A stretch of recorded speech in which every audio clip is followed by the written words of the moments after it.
เขาไม่ได้อยากจากกันเดียวนี่ล่ะเนา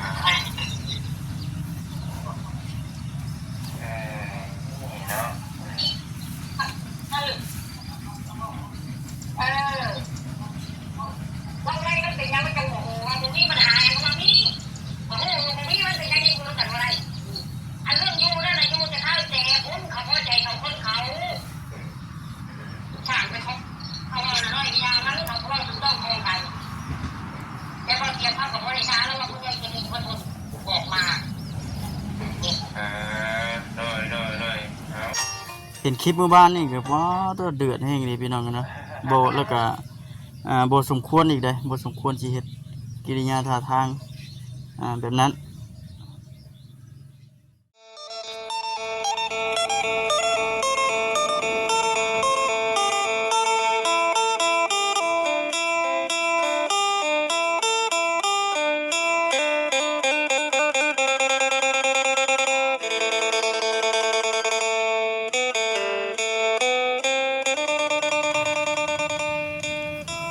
มาเทศเรียกไม่เมื่อยพี่น้องเลยเนาะ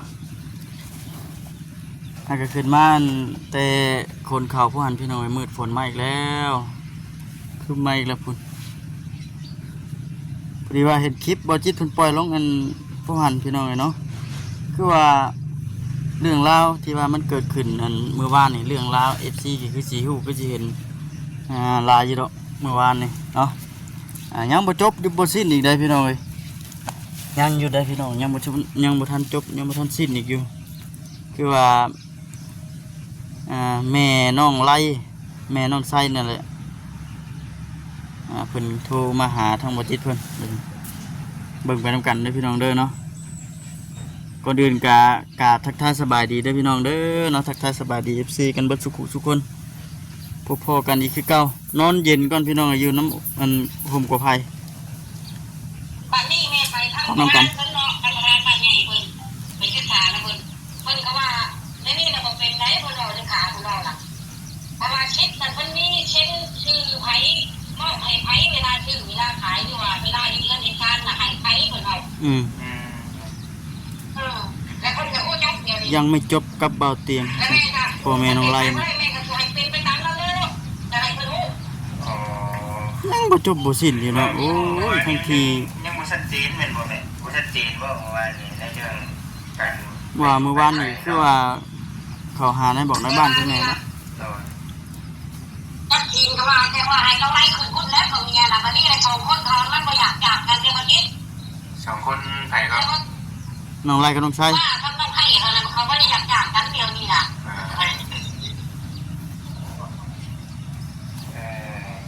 เนาะ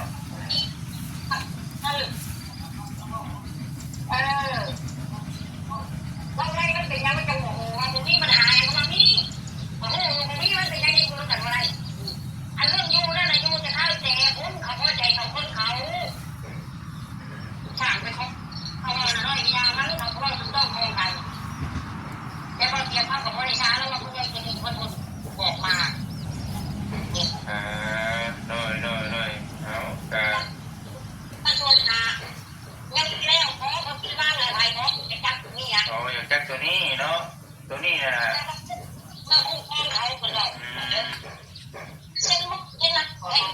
เป็นอย่างเพิ่นคือบ่โทรไปหา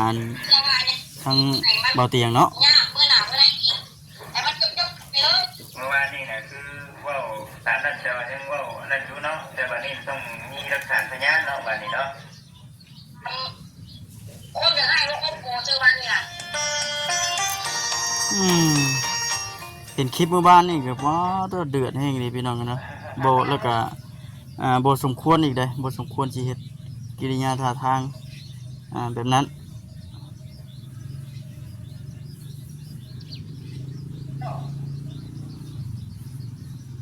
คำบอกคำจาก็แข็งกระด้างว่าซั่น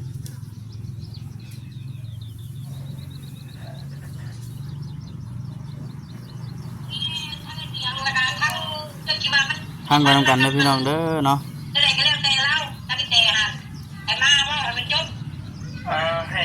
แม่ไปนำเมื่อใดก็แต่ว่าแม่ยังทานเพิ่นอีกก้อนเดียวกันแม่ที่บอกเนาะแต่แม่ตัวนี้ยังบ่ได้นะ เนี่ยเป็นบ่ ยัง บ่ห้ามเลยสินอนพังมันก่อน ลูกไว้เยอะ อ๋อคันลูกก็ไปน้ำบ่มาน่ะ เอาแต่กินมาแล้วก็น่าแบบคือว่ากินเป็นยังแต่ว่าเรากินแต่บ่มีอย่างเด้อไม่เอาว่าส่วนของกิน โดยนะโดยน้องโดยไปยังไงเนาะมีงาน อันนี้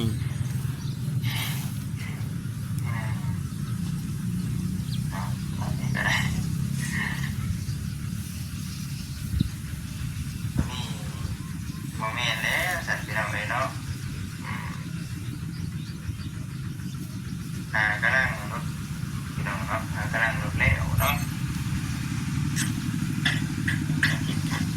จะเข้ากับโปรเจกต์ได้กว่านี้ใกล้แน่นะพ่อโดยใกล้แน่อยู่แล้ว นี่น้องไซน์ ว่าคนนั้นยังเจ็บใจเพราะอะไรคนนี้ยังไห้ยังอยู่ร่วมกันแล้วเพราะว่าคนกับไม่อยู่ร่วมกันอยู่ใช้นอนอยู่คุณบ่นอนอยู่ใช้นอนอยู่เพื่อนหลังนั้นนะอยู่เพื่อนน้องมาเอาตัวชีวิตแปรพวกป้าอะไรยังอยู่นี่เป็นก็ไม่ได้ทุกข์ไม่ได้ไห้นี่แหละเดี๋ยว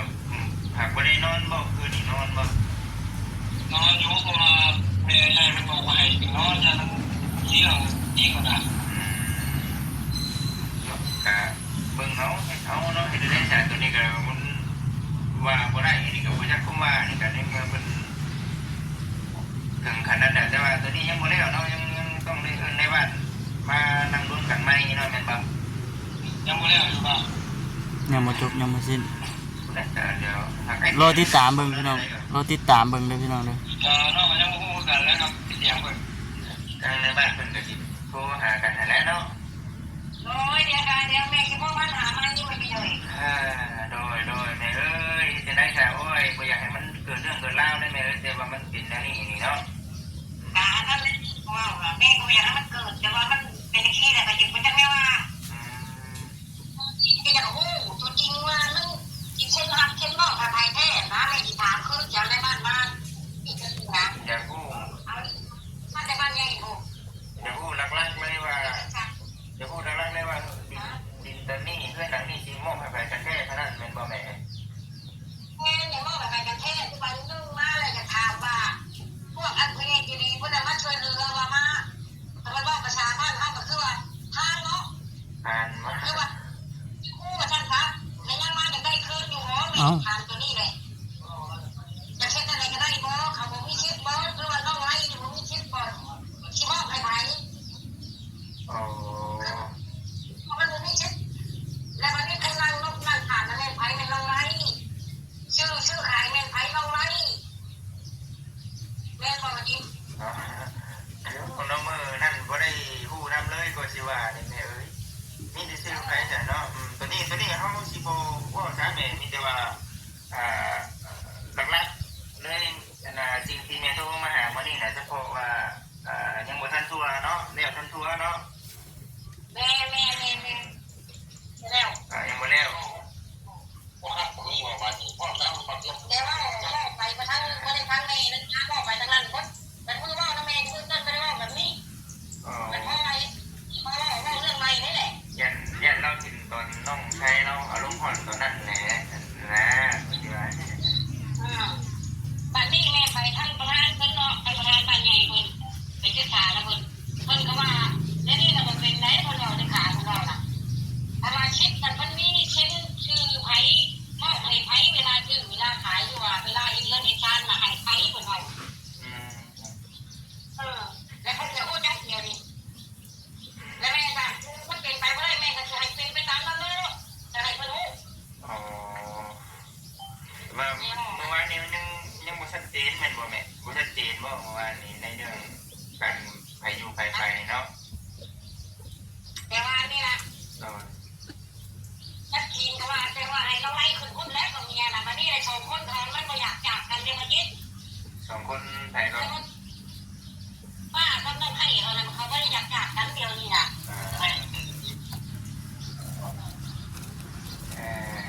นี่เนาะ บ่จบบ่สิ้นยังบ่จบบ่เลิกอยู่เลยพี่น้องเนาะ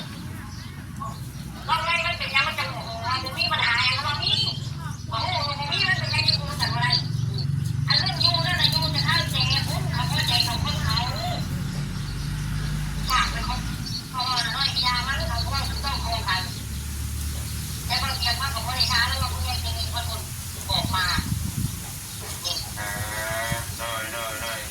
บ่ยอมว่าซั่น ถ้าชวนนาเงินแรกเขาเอาที่บ้านอะไรเนาะที่จัดนี่อย่าง อ๋ออย่างแค่ตัวนี้เนาะตัวนี้น่ะ ก็คงพ่อเอาเป็นแบบเส้นมันยังไงยังไงไหมแต่ว่าฝากเป้าละวายเนี่ยไหนมันยากเมื่อหนาวเมื่อไรกินแต่มันจุกๆเยอะ เมื่อวานนี่น่ะคือว่าสารนั่นจะยังว่านั่นอยู่เนาะแต่วันนี้ต้องมีหลักฐานพยานเนาะวันนี้เนาะ ก็จะให้ว่าครอบครัวเจอวันเนี่ย นั่นแหละแต่มันแม่ต้องใช้ข้าวเจฮอนพูดนะก่อนที่ว่าอย่างนะตัวนั่นแหละตัวทางในบ้านเป็นทางกระไดเขายินนะ มันร้อนมันร้อนคนบอกคิดเราข้าวเราพอได้ไหนเขาจะร้อนกัน เนาะ แล้วมาเอาดิเอาคำโปรอ่ะแม่พูด เนาะ แม่ไอ้ แม่กับลูก เราบอกชนะค่ะ เว้านํกันไปวัน นั่นแม่นี่เลยนั่นก็ ใครหลงลูกละลายเลย ๆคือว่าเดือดแห้งดีพี่น้องเอ้ยเนาะ มาแล้วว่า นี่เดือนยังบนจัดมือนะแม่เนาะยังบนจัดมือเนาะ เราแม่ที่คิดอะไรไม่ดีบอกที่ประธานหาเพิ่นว่าเพิ่นจะเอามือไหนไอ้เพิ่นเอามาอีกแต่ชิ้นนอกชิ้นดังเอามาถ้าเอามาแล้วมันจบ โอ้ บัตรที่นี่นะชุดท้ายนี่คือจุดประสงค์ทั้งพ่อกับแม่หรือว่าทั้งน้องๆคือถ้าไปอีกวันนี้นะต้องให้น้องเตไปน้ำเป็นบ่แม่ แม่ใครมาเชียร์จะจบก็ ถ้าว่ามุ้ยให้ติดต่อหาน้องเพิ่นได้ได้ใช่ไหม อ้าวแต่แล้วบอกเดี๋ยวแล้วจะคนขวดอะไร แต่ว่าไหนก็ต้องให้ไหนก็ต้องให้น้องเตมาให้ได้เป็นบ่แม่ แงใครได้มาบ้านนี้มาเส้นหนีมาว่าวันนี้อะไรใครมันจบตามไปมาแล้วเรื่องนี้น่ะมันทีเงา ได้โทษหา เราคำจากง่ายๆก็ใส่อารมณ์หลายเนาะ ยัง โทษหาเราน้ำนี้โทษบอกเราน้ำนี้ว่า ที่บอกด้วย นั่นแหละเนาะเขากับบ่ได้ว่ายังเขากับว่ามีแต่ให้ฮักเต้นกันนั่นแหละในกลุ่มเขาเห็นบอกเขาบอกไปได้เรื่อยๆฮักเต้นกัน ทีนี้ลุงแต่ปกติดอกกระเมว่าว่านี่มันจะต่ำไปแล้วก็รู้เนาะแต่ว่ากระดาษพอต้องพอไม่แล้วก็จะให้ที่เลยก็ได้ก็ลูกแม่มันอ่านว่าเป็นคนหนึ่งอยู่แล้วเป็นรักเป็นฐานคือว่าทำได้อยู่แล้วเขาทำนี่พ่อเขาดูนะวันนี้ในใครเขาดูไปไหนบ้างนี่เพื่อนก็เพื่อนอยู่แต่คุณพ่อแม่ก็อยู่พี่ไอ้ที่อยู่คุณเอาไปไหนมาเจ็บเสียงนู่นไปห้องไปไปดูน้ำมาดิน้ำไหลมาดิกระไหลไม่คนไหล ฉันได้ทำไงเนาะคือว่าเนี่ยว่าน้ำเข้าแบบได้แต่พักคือว่าแล้วมันจบที่ได้ ก็บ่แลคือเก่าเนาะคันว่าบ่โทรหาทางเงินบ่เตียงเพิ่นคือเก่าเบิ่งซั่นนี่เป็นคลิปของเงินเตียงเราลง สบายดีผมไม่อธิบายนะพี่น้องให้พี่ให้น้องได้ฟังสำหรับเรื่องราวที่มันเกิดขึ้นนั่นแหละเดี๋ยวพอเตียงอธิบายให้ฟังเนาะแต่ว่าให้พี่น้องเข้าใจก่อนว่าสรุปเรื่องราวที่ว่าพอเตียงไปคุยกันในบ้านฮะเนาะเรื่องราวของน้องตุ๊กน้องแต่น้องไล่นี่แหละที่เพื่อนมันวุ่นวายอยู่นี่แหละพี่น้องเนาะสรุปแล้วก็คือให้น้องตุ๊กอยู่คนเดียวนะตอนนี้นะพี่น้องเนาะผัวสิไปอยู่น้ำหรือบ่ก็บ่ฮู้แต่ว่าอนุญาตให้น้องตุ๊กอยู่เท่านั้นคือในบ้านคุยกันในบ้านครั้งนี้ตอนนี้เป็นน้าเป็นของเราเนาะตอนนี้ ต่อพี่น้องเนาะมีฝนตก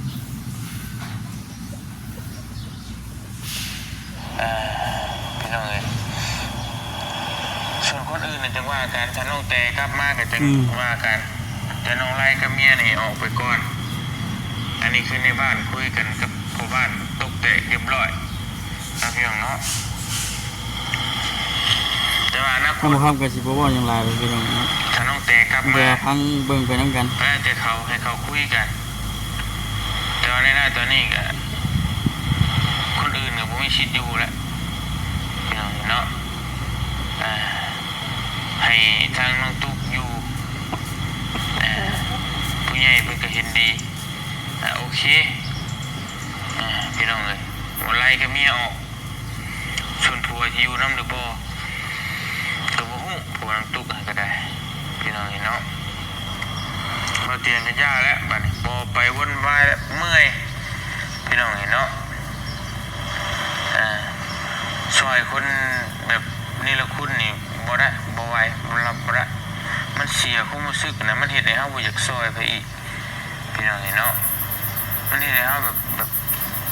ใจเฮาท้อแล้วมันบ่อยากซอยไปอีกนะเดี๋ยวคนที่ว่าดีๆเขาสิได้รับโอกาสช่วยเหลือก็สิบ่ได้ซอยแบบนี้เนาะเขาก็สิเสียโอกาสบ่ได้รับการช่วยเหลือเพราะฉะนั้นบ่เตียงสิตัดทิ่มแล้วก็บ่เข้าไปวนไปไว้เนาะนอกจากว่าน้องตุ๊กผู้เดียวไปบ่รอดแล้วจังได๋ก็ขอโทรมาขอความช่วยเหลือจังสิไปช่วยแต่ว่าบ่มีหยังก็ย่าแหละพี่น้องเนาะแต่มันก็เป็นไปได้ยากเพราะว่าน้องตุ๊กก็อยู่ผู้เดียวตัวคนเดียวนะเอิ้นอันนี้คนเดียวก็เทียมรีบป่ะพี่น้องอยู่ตัวผู้เดียวแล้วมันมีแต่พี่น้องเขาเบิดคือบ่เตียงเว้าก็ฟังอยู่เนาะแต่ก็บ่ทั้งครอบครัวเขาเว้าก็ไปนำเขาคือเก่าก็บ่ติน้องเพิ่นก็บ่มีที่พึ่งนะพี่น้องเนาะคือเฮาสิแต่ว่าเรื่องอันนี้ก็หลักๆเลยก็ยังบ่ทันจบบ่จบบ่สิ้นนะพี่น้องเนาะล่าสุดนี่เห็นคลิปของบ่จิตเพิ่นเอาลงไปพวกนั้น27นาทีได้ 1,000 ปลายก็ถือว่าเดือดพอสมควรอยู่นะยังบ่จบว่าซั่นกับบ่เตียงโอ้อันตรายจังเลยเนาะมีแต่ว่าติดตามรอเบิ่งรอชมเราเบิ่งเราชมไปน้ำกันเนาะพี่น้องเนาะว่าสิเป็นจังไดบ่ซั่นจังไดล่ะสำหรับคลิปนี้ก็มีแต่ว่าสิจบคลิปก่อนพี่น้องเนาะกินข้าวกินน้ำแล้วกันสิได้เฮ็ดเวียกต่ออีกคือเก่าบ่ค้ำก็ได้มีจังไดก็เห็นคลิปตัวใดเป็นจังไดก็มีแต่ว่าทางบ่ค้ำสิอัปเดตให้กับ FC ได้ฮู้ได้เห็นนํกันตรงนี้ยังบ่ทันได้ไปออกไปข้างนอกพี่น้องเลยเนาะรอพังเบิ่งมื้อนี้กับมื้ออื่นพี่น้องเอ้ย